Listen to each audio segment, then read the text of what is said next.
dos anciões: não chores, eis aqui o leão da tribo de Judá,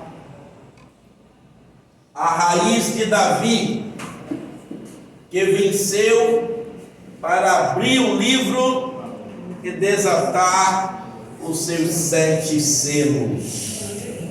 Amém? Amém. Vamos repetir a leitura.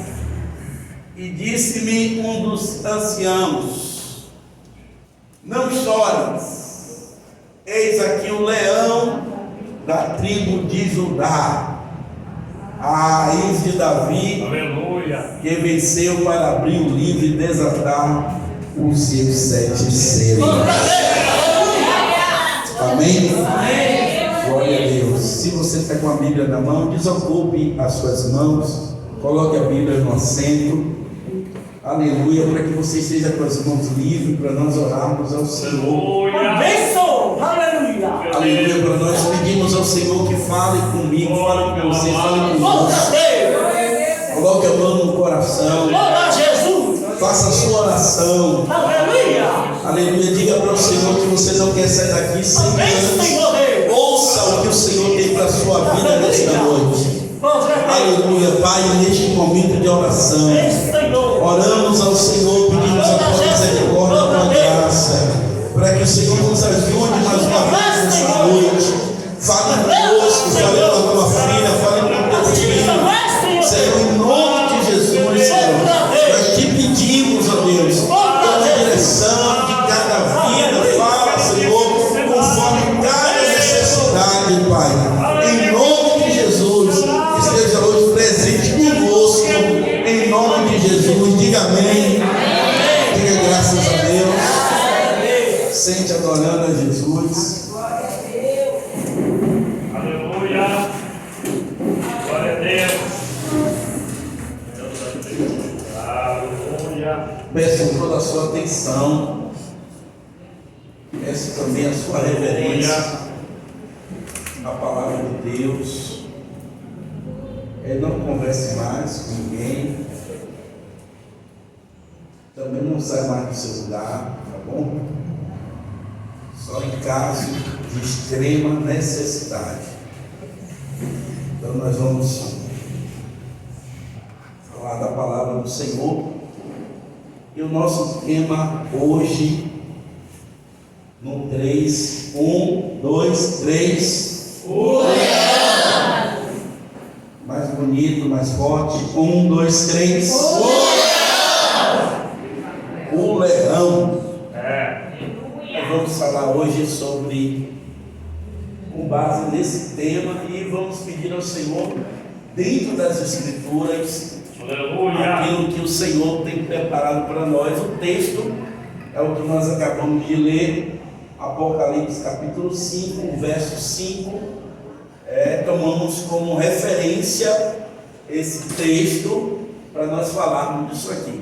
Então, antes de nós entrarmos no assunto propriamente, eu trago uma introdução para os irmãos. Leão, grande felino, Pantera leo, é a família do leão, encontrada originalmente na Europa, Ásia e África. Vive especialmente nas savanas e campos abrustecidos, ou seja, cheios de árvores, né? Onde caça principalmente grandes mamíferos como antílopes, zebras, javalis e outros animais de porte menores, até maiores também, como girafas, enfim, búfalos. Então, esse mamífero, leão, né? Glória a Deus. Vamos lá. Algumas características que eu coloquei aqui para os irmãos. O leão é um animal carnívoro, forte, veloz, considerado como o rei da selva, e é o mais forte entre todos os animais. Aqui tem o texto bíblico que traz isso, Provérbio, capítulo 30, verso 30, vamos ver daqui a pouco. eles são excelentes predadores e ocupam o topo de suas cadeias alimentares. Então, leão não tem predador. Pelo contrário, eles são os predadores, eles caçam, eles são ferozes, são fortes, e é o rei da selva, né? Vamos ver esse verso, Provérbio 30, verso 30. O leão, o mais forte entre os animais, que não foge de nada. Bíblia, Provérbio 30, verso 30. Glória a Deus. Então vamos prosseguir. Algumas curiosidades que nós colocamos aqui sobre o leão. Os leões podem comer até 30 quilos de carne em cada uma de suas refeições ao longo do dia. Ele pode comer uma vez só, às vezes fica 2, 3 dias sem comer, mas pode comer também 2 vezes ou 3 durante o dia com essa quantidade de comida, 30 quilos. As leões podem correr até 80 km por hora quando percorrem distâncias pequenas, ou seja, tem aquele pique, né? Ele chega até 80 km por hora. Já os machos são mais lentos, atingem 58 km por hora. O leão é o segundo maior felino do mundo, ficando atrás do tigre. E também, outra curiosidade, os leões podem viver em média entre 18 e 22 anos, é o tempo, mas a média fica no centro, até 20 anos de idade pode levar um leão. O leão pode viver. Então, com base nessas características, eu quero trazer aqui algumas coisas para os irmãos, dentro de textos bíblicos, sobre essa figura do leão, tá bom? Vamos lá. O diabo como um leão bramador. Olha aqui o texto de primeira carta de Pedro, capítulo 5, verso 8, que eu transcrevi aqui. Sede sóbrios, vigiai. O vosso adversário, o diabo, anda em derredor, bramando como um leão, buscando a quem possa tragar. Repetindo, para que os irmãos possam registrar isso na mente: sede sóbrios, vigiai. O vosso adversário, o diabo, anda em derredor, bramando como leão, buscando a quem possa tragar. Então, Pedro, o apóstolo Pedro, usa e faz essa metáfora. Vamos ver em seguida. Vamos lá. A metáfora do leão.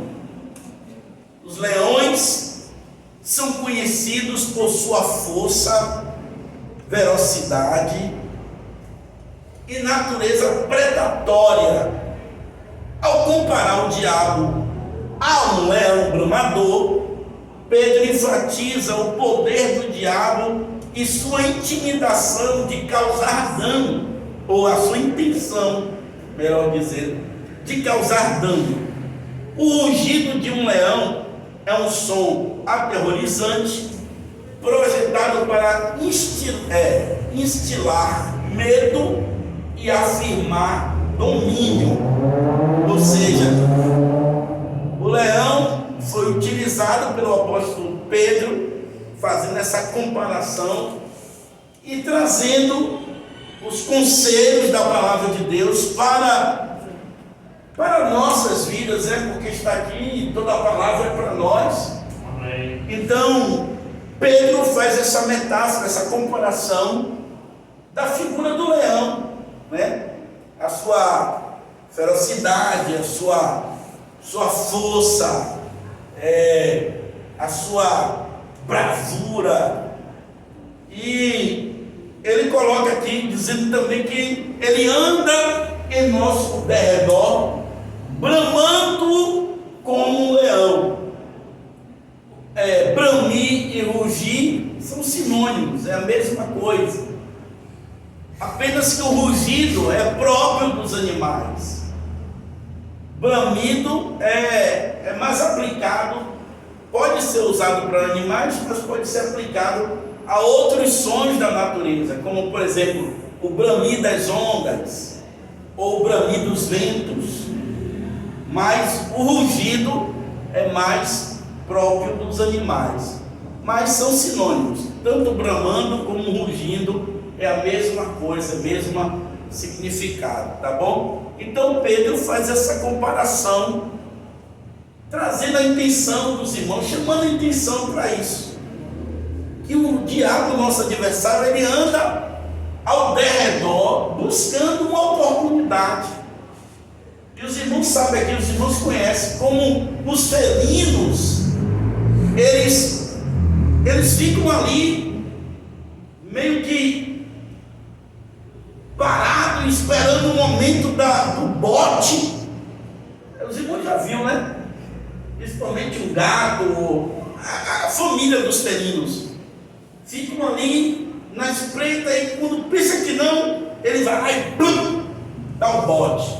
Então aqui Pedro estava usando essa característica dos felinos para trazer uma mensagem: sede sóbrios, vigiai, porque o nosso adversário ele anda em nosso derredor buscando uma oportunidade, buscando um momento de nossa fragilidade, um momento onde nós estamos cochilando em alguma situação, para daí ele então trazer e ele tentar nos tragar, tentar nos atingir.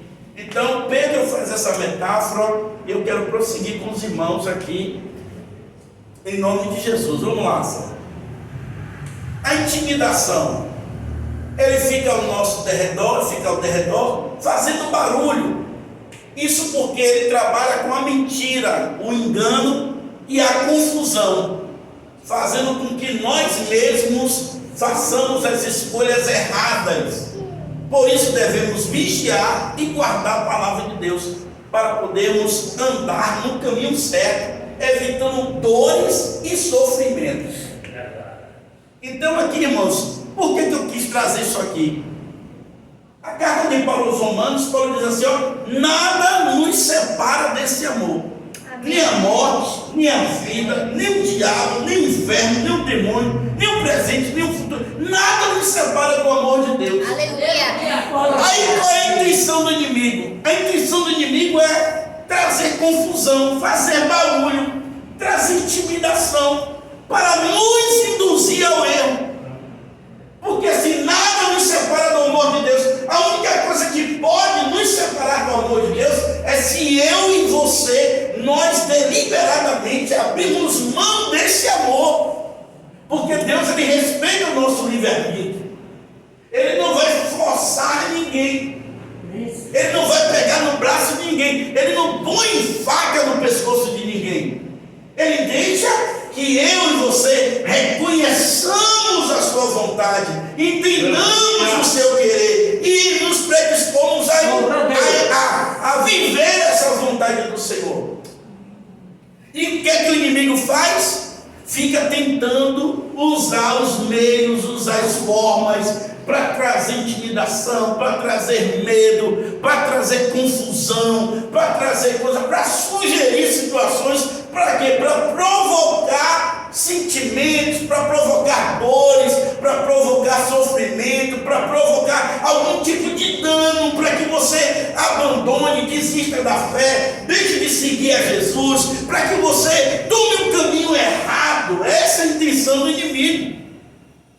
Nos intimidar, sabe? Ficar por detrás, gritando e berrando, para que você tenha medo de algumas situações, ou que você, sabe, se intimide com alguma coisa. Essa é a intenção do inimigo. E ele fica de lá, gritando, berrando, sabe? E como nós falamos aqui, o som de um animal daquele é um som aterrorizante.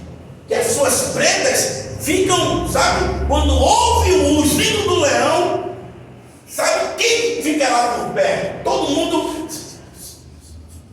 bate logo a tremedeira e todo mundo quer sair de perto.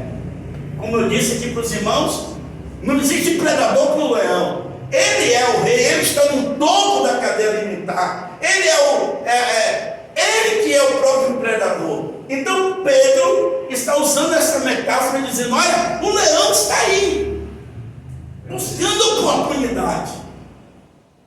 E aí ele nos convida e nos dá alguns conselhos que a gente vai ver aqui ainda nessa palavra.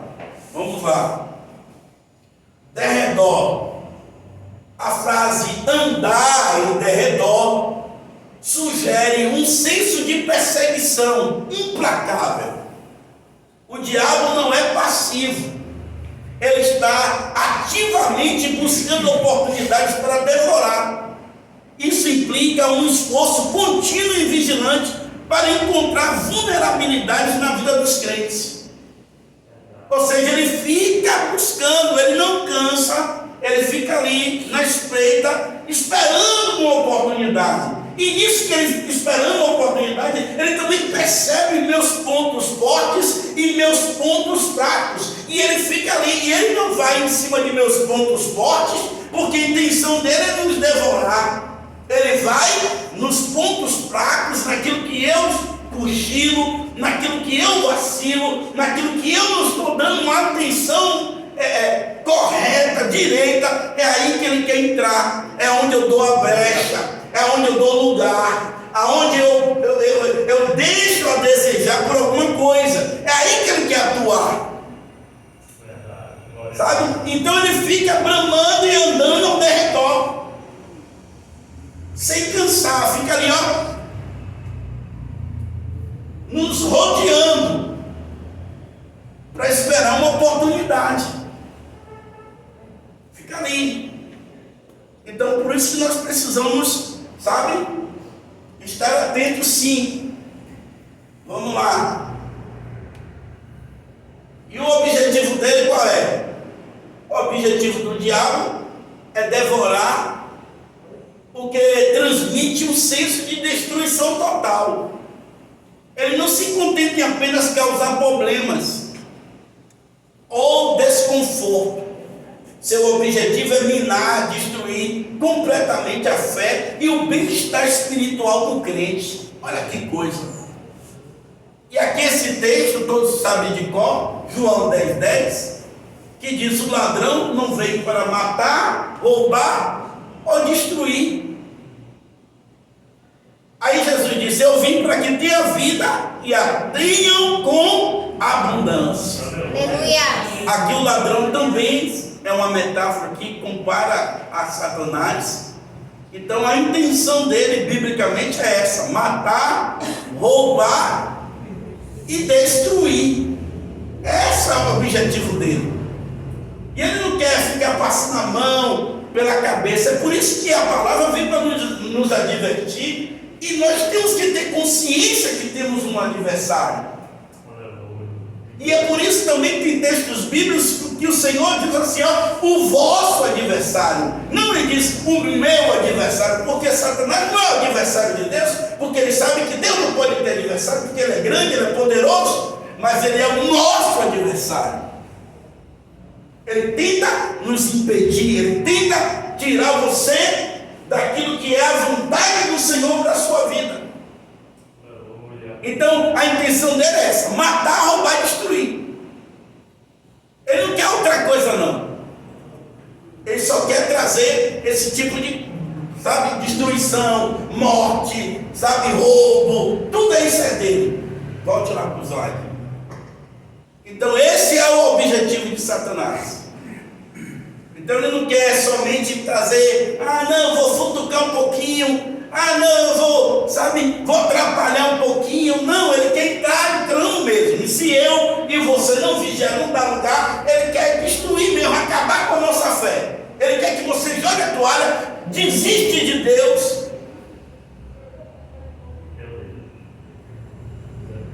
Então ele quer trazer confusão para a nossa mente, acabar com o nosso bem-estar espiritual, sabe? E aí entra os conselhos do apóstolo Paulo, né? Ou apóstolo Pedro, onde Pedro começa dizendo, falando sobre a sobriedade e a vigilância. Aí Pedro diz assim: à luz dessa ameaça, o primeiro conselho do apóstolo Pedro é: sede sóbrios e vigiai. Ser sóbrio significa ter a mente clara e autocontrolada. Está aqui no texto que nós fazemos menção, 1 Pedro 5,8. Ou seja, Pedro disse: sede sóbrios. E os irmãos, só refrescando a nossa memória, sobriedade é isso, é um equilíbrio, é a temperança, é o autocontrole, é controlar suas emoções, é se conhecer, é conhecer seus pontos fortes e conhecer também os seus pontos fracos. Porque conhecendo o seu ponto forte para você saber lidar com eles, e também saber lidar com os seus pontos fracos para você dar uma atenção melhor a essas áreas da sua vida.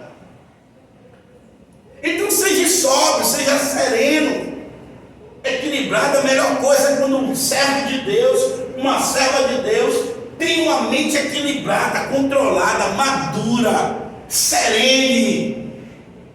É aquela pessoa que, não fica oscilando, e o seu ânimo não é movido pela circunstância do dia a dia, não. Ele tem a sua postura. Aleluia. Quando a coisa vem de forma positiva, é uma pessoa que não demonstra aquela euforia descontrolada, aquela alegria demais. E quando as coisas não estão legal, não é aquela pessoa que se tranca no quarto, se abate e se entrega à depressão. Não, ela sabe lidar. Olha, coisa positiva, tal, ela. Estou alegre, estou feliz, mas com moderação. Ah, não deu certo. Estou tranquilo. Deus está no controle, tentei acertar, não deu certo, amém. Você tem aquele equilíbrio mental, emocional. É tudo que o inimigo das nossas almas tenta tirar do crente. É a sobriedade. É você estar em uma postura de entendimento. E é para isso que serve a palavra, para trazer instrução, para trazer orientação, para você saber como se posicionar. E aí você recebe a orientação da palavra, e aí isso vai trazendo em você um conhecimento, um domínio. Porque pense em você, a pessoa que não se conhece, não conhece os outros, muito menos se conhece. E aí nós precisamos de um autocontrole, de um domínio. E o crente temperado, equilibrado, um crente sóbrio, não dá brecha para o inimigo. Ele continua lá bramando, ele continua lá fazendo, tentando intimidar, mas você está aqui, forte e sereno. Amém? Glória a Deus. E vigilante também. Vamos lá. Falando ainda um pouco mais de domínio próprio, envolve uma mentalidade disciplinada e focada, que não é facilmente influenciada por emoções ou distrações. Uma mente controlada está melhor equipada para reconhecer e resistir os sistemas do diabo. Eu quis dar atenção mais aqui nesse ponto, porque uma pessoa que é controlada, ela percebe logo as artimanhas do diabo, ela consegue se posicionar, e ela percebe já qualquer sinal onde pode dizer assim: isso aqui tem um pezinho do inimigo. isso aqui veio para tentar me atingir, isso aqui veio para criar uma situação negativa, isso aqui veio para distorcer, para causar enfermidade, causar dano, causar alguma coisa. Então você já percebe. E nós vamos ver aqui que existe o contra-ataque, existe as nossas reações contra as coisas que o inimigo traz. Deus nos deixou ferramentas, Deus não nos deixou apenas como ovelha parada, indefesa, diante dos ataques do inimigo. Não, nós vamos perceber aqui que Deus nos deu coisas poderosas. E uma das coisas que Deus deu para nós aqui foi esse domínio próprio, que é fruto do Espírito Santo. Gálatas 5:22. Coloque esse texto aí. Mas o fruto do Espírito é amor, gozo, paz, longanimidade, benignidade, bondade, fé, mansidão e o tempero. Temperança, que é esse equilíbrio, esse autocontrole, esse domínio próprio. Aleluia. O tempero você sabe, né? Nem mais, nem menos. No ponto, ó, no equilíbrio. Em toda a Bíblia, eu amo a palavra de Deus, porque toda a Bíblia nos estimula a ter esse equilíbrio. Quando nós somos tratados por Deus, temos essa mente, esse fruto tão maravilhoso do Espírito Santo, que é a atuação de Deus. Aí você olha, meu Deus, um tempo atrás, se tivesse acontecido comigo, o que está acontecendo hoje, eu estava desesperado, batendo minha cabeça, mas hoje eu estou sereno, hoje eu estou aqui preparado para saber lidar com a situação. Amém? Então nós precisamos, já pensou? Chegar em um lugar, numa família, numa igreja, seja lá o que for, onde acontece alguma coisa, está todo mundo batendo na cabeça, alguém tem que dizer: ei, peraí, calma,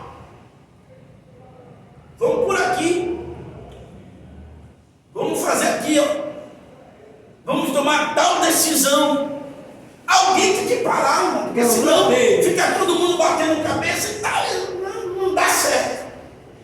Todo mundo desesperado. Não, alguém tem que ter controle, alguém tem que ter equilíbrio, alguém tem que tomar frente da situação para dizer: ó, peraí, calma, vamos sair todo mundo desesperado, não, calma, vamos ver o que é que vai fazer, sabe? E até lembrei agora um dos conselhos, uma das orientações que eu dava a Santa quando ela era menorzinha. Eu dizia: Santa, quando você vê na rua algum barulho de disparo, alguma coisa, quando você vê alguma correria, não saia correndo desesperada não. Por quê? Porque você pode ir para cima do acontecido. Você tem que o quê? Viu a situação? Procura se abrigar e ver, para que você tenha o discernimento do que está acontecendo, para que você não fique lá. Você já viu pessoas que não acontece isso? Aí vou dar esse exemplo. Pepe! Não sabe nem para onde vai, perde ali, fica nervoso e meu Deus, não sabe se corre, se para. Não, calma, tem que ter controle, tem que ter o controle. Aleluia. Aí, por exemplo, aí você vai atravessar a rua, aí você vai, aí olha, aí o motorista está aqui. Aí você está no meio da rua, daqui a pouco, aí você ou para, por causa do susto, ou se não você quer voltar, ou quer ir para frente, mas aí se o motorista raciocinar como você,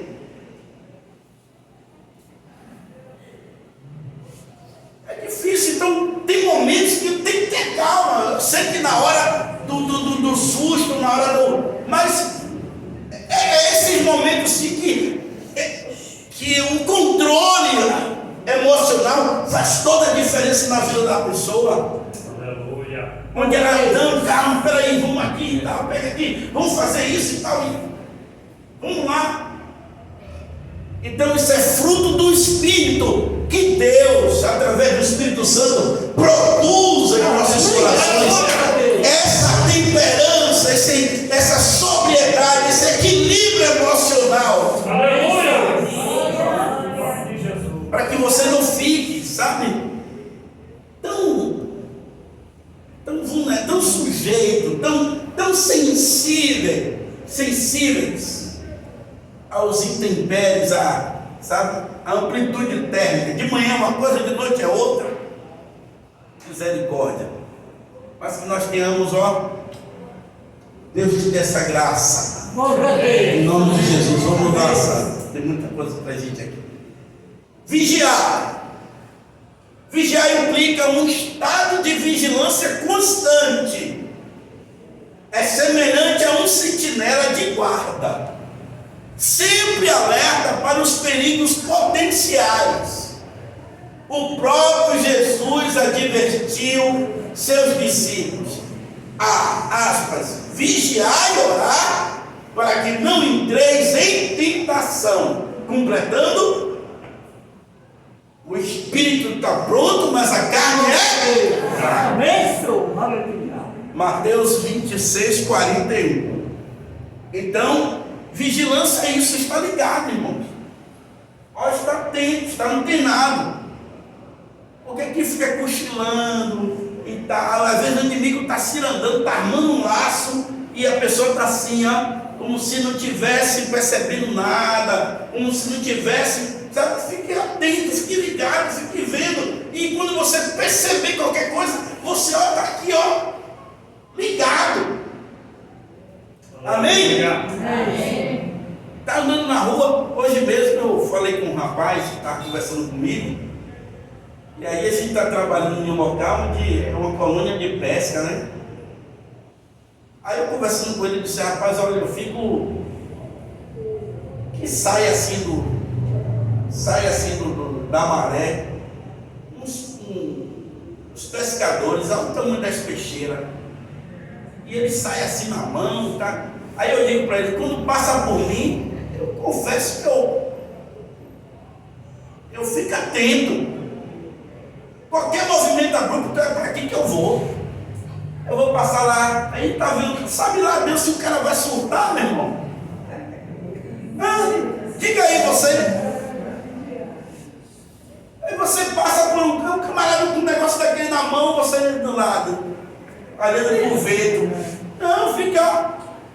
Qualquer movimento dele, você, opa, vai pegar outro. Isso é vigilância. Amém? Aleluia. Aí o inimigo está armando, quer envolver você de uma. Eu vou falar de um exemplo mais. Quer envolver você em uma fofoca, quer envolver você em uma calúnia, quer envolver você em alguma coisa e você está aqui. E até alimentando, dando margem, motivos para as coisas estar. Não, vamos vigiar. Epa, opa, já deu para mim, o papo estava bom até agora. Sabe?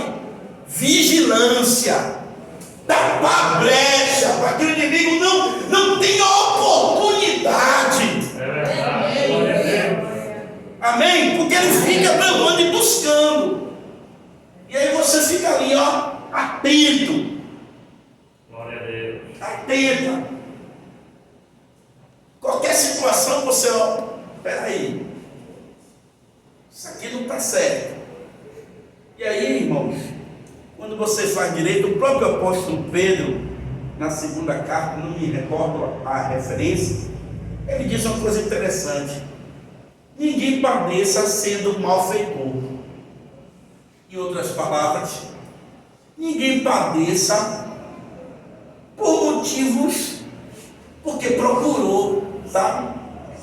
Aí ele diz: se você padecer, padeça como justo, tipo assim, como injustiça, porque você tem um Deus no céu que vê tudo e vai te recompensar. Mas não padeça porque você dá lugar, sabe? Então nós temos que tapar brecha, nós temos que vigiar, né? Controlar a língua, controlar o comentário, às vezes coça, né? Dá vontade de de comentar. E você, ai meu Deus, mas vocês têm que vigiar. Dá um gole de água.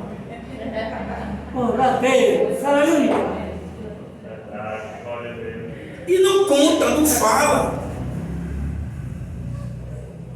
Não vai ganhar em nada. Aí depois está envolvido na situação, não sabe nem o que foi. Ah, porque foi? Não, porque foi porque falou demais, não vigiou. Amém?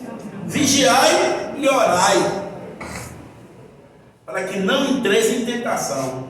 Se eu buscar, o próprio Jesus que falou, para que você não entre. Não é toda a tentação, porque eu já disse isso aqui para os irmãos numa terça-feira próxima agora. Eu já disse isso aqui para os irmãos. Porque às vezes a gente tem aquela mania de dizer, não, a vida do crente é assim mesmo, é luta. Mas nem toda luta é para você entrar, não. Tem coisas que nós que entramos. Jesus que diz, ó, vigiai e orai para que não entreis. Ele está falando da gente aqui, não está falando que alguém vai te botar lá dentro, não. Para que nós não entremos em tentação. Amém? Vamos. Glória a Deus. Resistência. A próxima instrução do apóstolo Pedro é resistir firmes na fé. Resistir ao diabo envolve opor-se ativamente a ele e enfrentar os seus ataques. Essa resistência não é passiva, mas requer uma postura proativa. Ou seja, você não deve ficar só, sabe, o inimigo tome, você está aqui só, meu Deus de misericórdia, só você. Não, irmão, você tem que tomar uma postura. Nós vamos ver aqui na frente um pouquinho que nós temos essa